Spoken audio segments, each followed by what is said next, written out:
Kuala Lumpur செப்புத்தேவில் அரசாங்க நிலத்தில் 5 வீடுகளில் சட்டவிரோதமாக எழுப்பப்பட்ட கட்டுமானங்கள் இடிக்கப்பட்டுள்ளன. DBKL எனப்படும் கோலாலம்பூர் மாநகர மன்றம் தலைமையில் போலீஸ், TNB, ஸ்லாங்கூர் நீர் விநியோக நிறுவனம், SW காப் எனும் திடக்கழிவு மேலாண்மை மற்றும் பொது சுத்திகரிப்பு கழகம் ஒருங்கிணைந்து புதன்கிழமை அந்நடவடிக்கையை மேற்கொண்டன. அவற்றில் 4 வீடுகள் பொது கால்வாய் மற்றும் நடைபாதையை மறைக்கும் அளவுக்கு வீட்டை இழுத்து கட்டியிருந்தன.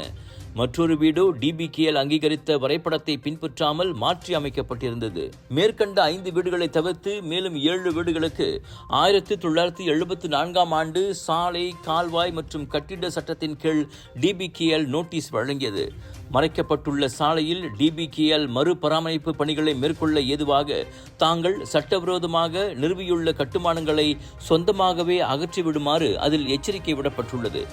இவ்வேளையில் இதேபோன்ற மற்றொரு நடவடிக்கையில் கம்போங் பாருவில் உள்ள ஜலன் ராஜா முடா மூசா மற்றும் ஜலன் ராஜா ஆலாங்கில் நடைபாதைகளை மறைத்த அங்காடி வியாபாரிகளின் பொருட்கள் சீல் வைக்கப்பட்டன.